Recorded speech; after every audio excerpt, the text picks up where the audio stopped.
समस्त को मो नमस्कार मु दीप्ति आपण मानक स्वागत करुछि मो यूट्यूब चैनल डीएस एम्बिशन को। आज भिडियो रे मु आपण मानक सहित आलोचना करिबी राशन कार्ड रे ई केवाईसी केउठी करिवे काहेकि करिवे किपरि करिवे। जदि आपण आपनक राशन कार्ड रे ई केवाईसी करूनाहति ताहले कोन असुविधा हेबा। आशा करूछि आपण माने शेष जाय मोर एही भिडियो सह जोडी होई रहबे। आपण मानकर सुचिंतित मतामत कमेंट बॉक्स जणाइबे। जदि भिडियोटी भल लागला तबे लाइक करिवे शेयर करिवे। जदि हम चैनल को नुवा करी विजिट करूछंती तबे सब्सक्राइब करिया को भूलिबे नाही। जो माने राशन कार्ड धारी अछंती सेमाने सेमानकर परिवार रे शामिल थिबा राशन कार्ड रो समस्त सदस्यंकर ई केवाईसी बाध्यतामूलक अटे। ई केवाईसी कहले इलेक्ट्रॉनिक नो योर कस्टमर अर्थात आपण इलेक्ट्रॉनिक माध्यम रे आपनकर आधार कार्ड देबा स आपनकर टिप चिन्ह देबा स ता सहित आपनकर आय विजुअल मध्य देबा को पड़िबो। जदि आपण आपनकर ई केवाईसी करूनाहति ताले राशन कार्ड आपनकर कटि जिवो अर्थात आपनकर परिवार रे जदि के ई केवाईसी करूनाहति से परिवार रो सदस्य मध्य से राशन कार्ड रो कटि जिवे।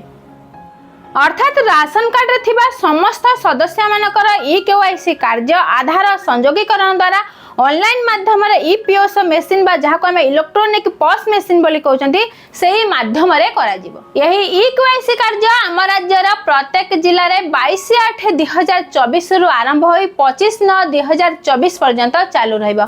अर्थात आपनक जिल्ला आपनक ब्लॉक आपनक ग्राम पंचायत जेउ तारीख घोषणा करिथिबे सेही तारीख सेही दिन सेही समय रे आपण आपनकर परिवार को नै निश्चित भाबे जेउठु राशन आनुछंती सेही डीलर का निकट रे उपस्थित रहिबा को पड़िबो।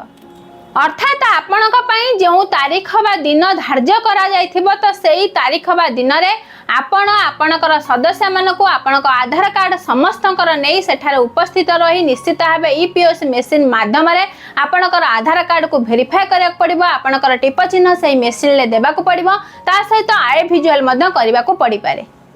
तो जो समय सीमा धार्य करा जायछि ताहा 22/8/2024 रु आरंभ करी 25/9/2024 पर्यंत।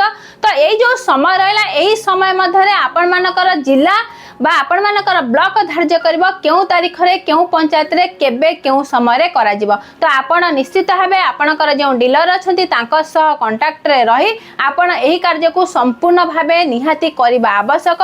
नले आपनक परिवार रो कोनोसी सदस्यकर हुए तो राशन कार्ड रु ना कटि जाई पारे किबा आपनकर मध्य राशन कार्ड कटि जाई पारे। अर्थात जो सदस्य मानकर राशन कार्ड रे ई केवाईसी कार्य न करा जिवो ताहले सेही मानकर नाम राशन कार्ड रु कटा जिवो। अर्थात राशन कार्ड रु जो सामग्री से माने पाउछंती किबा राशन कार्ड रु जो सुविधा पाउछंती से सबरु सही सदस्य बा सही परिवार वंचित हेबे। तो एही ई केवाईसी माध्यम रे राज्य सरकार चिन्हटीकरण करबा को चाहुचंती केउ माने भूत राशन कार्ड धारी अर्थात केउ माने वर्तमान सुधा मरी जाइछंती किंतु सेमानक नाम रे राशन कार्ड उठा जाउची किबा केउ माने दीर्घ दिन धरि बाहर रहउछंती तथापि तांको नाम रे राशन कार्ड आसुची। तो से सब को चिन्हटीकरण करी तांको सब राशन कार्ड रो वंचित करा जिवो। या सहित नुवा राशन कार्ड धारी मानको संयोगीकरण राशन कार्ड रे करा जिवो।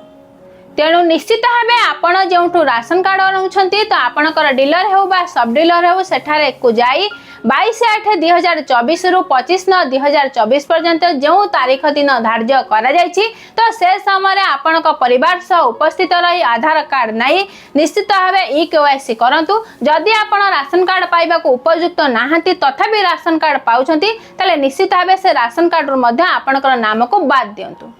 तो यह थिला राशन कार्ड संबंधी नुआ अपडेट। राशन कार्ड को नहीं जदि आउ किछि नुआ अपडेट आसे निश्चित भाबे हम चैनल माध्यम रे आपण माने जानि परिबे। एही परि आगो को नुआ नुआ वीडियो देखिबा लागि निश्चित भाबे हम चैनल सह जोडी होई रहंतु। समस्त को मो तरफ हम चैनल तरफ बहुत बहुत धन्यवाद।